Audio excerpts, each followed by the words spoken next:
Silver is slightly different than gold because it's not just a monetary metal, it's also an industrial metal. Uh, why get involved in silver? I think first of all, if you hold a silver coin, it's really nice. Yeah, there's quite a few things going on. I guess the first one, the big one, since the Trump administration has come into power, is the trade wars. I guess the tariff wars. I think it's still really uncertain what's gonna pan out for the U.S. economy and for the world in general. So it's a big question mark. We've got a deadline for an agreement with China, November 1st. Trump said, I think, recently that he would impose a 155% tariff on China if they didn't come to an agreement. So this could be huge in the next, week or so. The other thing that is going on is the statistics. I think right now, the BLS is not publishing anything because the federal government is shut down. But prior to that, they revised the non-farm payroll data by 911,000 lower from March last year to March this year, and they did a similar revision the year before. So I think the U.S. economy is not doing as well as, for example, the Trump administration is saying it is. He keeps saying, oh, the US is really hot. The economy is really hot. I think it's hot air. But one thing, though, that I've learned recently, and it's something I don't look too much into, is AI. And apparently, in the second quarter GDP in the US, half of GDP growth was AI data centers. So definitely there is something going on there, and it's probably one of the reasons why the US economy is doing so much better than the other economies. And I also think there's still spending a lot of government deficit spending is still going on. The big beautiful bill is going to make sure that the budget deficit in the US is going to remain around 6% for the next few years. So yeah, when you inject so much debt into the system and credit, the economy will look like it's growing. So that's how I see the US economy right now. AI has become the lifeline of U.S. economic growth. Data center expansion and technology stock surges are responsible for a disproportionate share of GDP gains, masking weakness in almost every other sector. Household debt is rising, savings rates remain historically low, and productivity outside technology is stagnant. Yet the illusion of prosperity persists, fueled by heavy deficit spending. Like past inflationary booms in nations such as Venezuela and Zimbabwe, soaring stock markets may simply reflect declining currency value. Underneath the excitement, investors are quietly questioning whether the economy is truly strong, or whether technology is just hiding the cracks. If you, like you said, you strip out the sectors, it's mainly technology that's driving everything. But the other thing I would say, we are in in an unprecedented monetary age, I think, and measuring value in the stock market and other, let's say, investment places is really difficult because it's like saying I'm going to measure value versus confetti or something. So I think that's why I always go back to gold and silver. If you measure value in terms of gold, you'll see that the stock market hasn't really been doing that well. Uh, in the last 6 months or so, especially after gold started going up, and even longer term, if you go back to 1999, 2000, the Dow Gold ratio has been in decline. So the other thing I think could be happening is that yeah, valuations don't matter right now because the market knows that if something wrong happens in the system, maybe regional banking problems that we saw last week, for example, that the Fed will step in and provide massive amounts of liquidity via QE or whatever other instruments they have.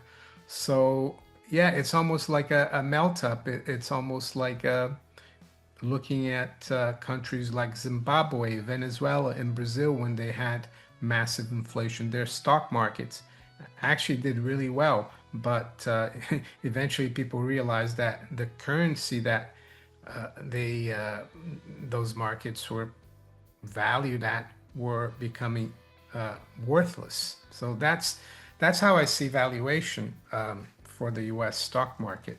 We live in a time where value is increasingly measured in unstable money. Decades of monetary policy have taught investors that whenever markets stumble, central banks will rescue them with more liquidity, quantitative easing, expanded balance sheets, and lower interest rates. This guarantee distorts pricing and encourages risk, creating what some call a slow-motion melt-up. But the cost is confidence. As inflation persists and political pressure mounts, more people conclude that currency is losing credibility. Measured in gold, U.S. stock performance looks far less impressive. The Dow to gold ratio continues its long decline, signaling deeper monetary fragility ahead. Yeah, I think by government, I guess you mean the central bank and the government together. We are led, of course, to believe that they're both that the central bank is independent, but I think that's a myth because when things get really critical, the central banks step in like they always do. Yeah, I think they'll step in, and if things get really yeah, troublesome. They've done it in the past, and I think they'll continue to do it because politicians would rather have inflation than deflation, and they think they can control it, of course. But my fear is that eventually people are going to wake up and realize that inflation is a deliberate policy from the government, and they will start turning away from the currency. And I think what's happening in gold and silver now is a symptom of that. More and more, not just central banks buying gold, but also very wealthy uh, individuals buying physical gold. I know we've had this big correction, but uh, I think that's all it is, a correction. So yeah, I see them doing whatever it takes. And if you look back at history, once you start down this road of printing money every time there's a problem, you don't stop until you can't anymore. And by that I mean until the currency just is basically wiped out. The world's monetary power centers are shifting. After Russia's reserves were frozen in 2022, nations outside the Western Bloc, especially BRICS members, accelerated their gold accumulation to protect sovereign assets.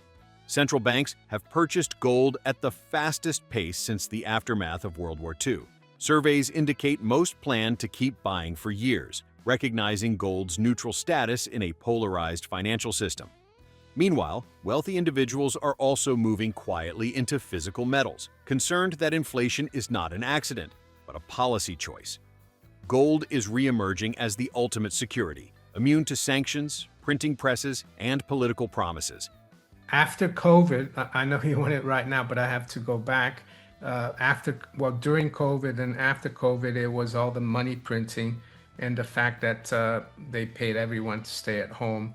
That drove consumer prices higher, and gold, of course, dipped in the beginning of 2020. It crashed like everything to like 1450, and then it ran up to 2000, and it stayed there for up until last year.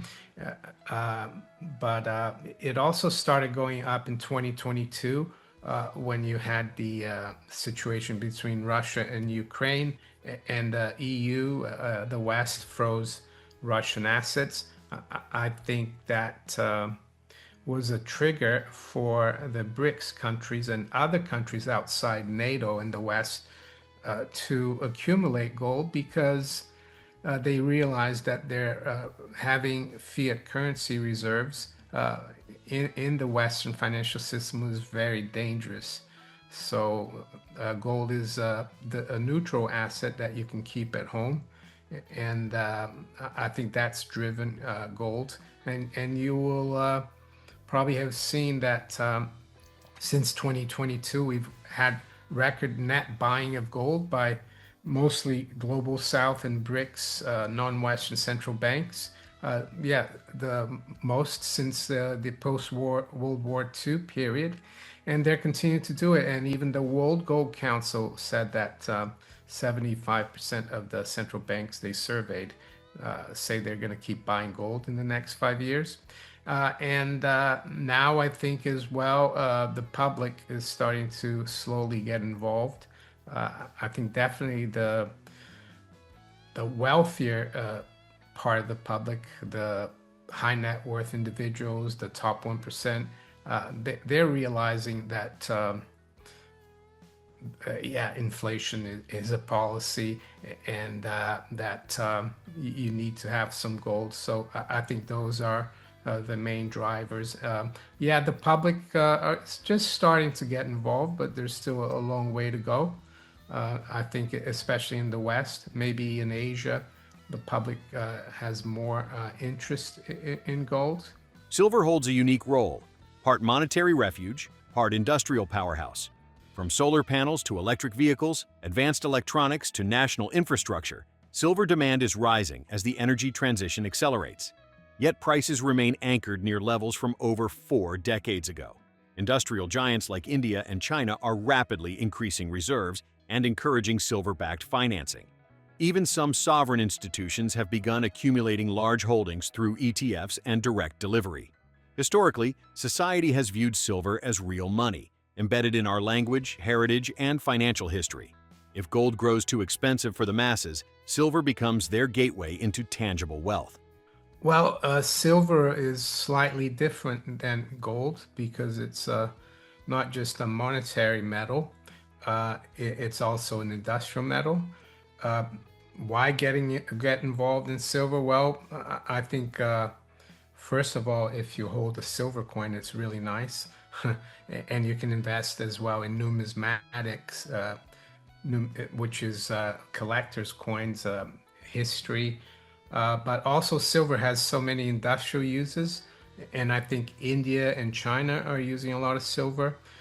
And the fact that we're still around the price that it was in 1980. Recently, we broke above 50. We went to like 54.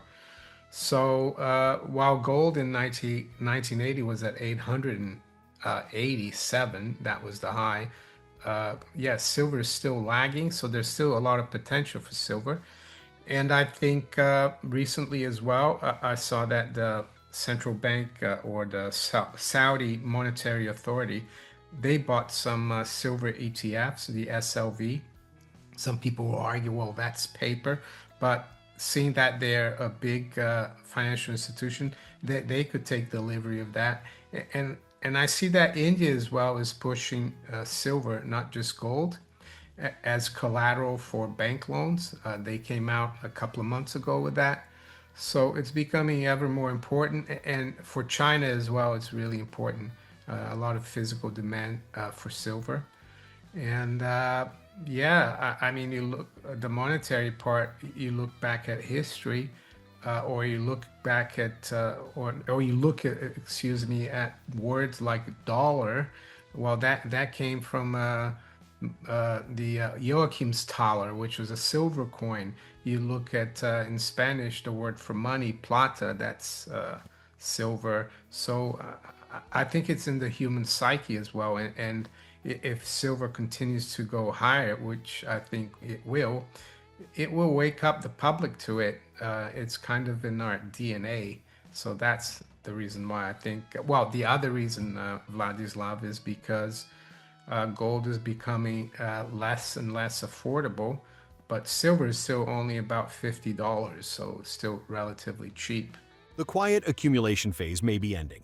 As economic stress spreads, from job uncertainty to spiraling living costs, people begin searching for assets with real and lasting substance. Market observers believe that once silver breaks fully into a new price regime, emotional momentum will drive public participation rapidly. Panic in fiat currency confidence could trigger a major shift from paper wealth toward metals that can be held, stored, and owned outright. While only early adopters are buying today, the conditions for a large-scale global rotation are forming. The world is approaching a moment of realization, and precious metals may be the beneficiaries.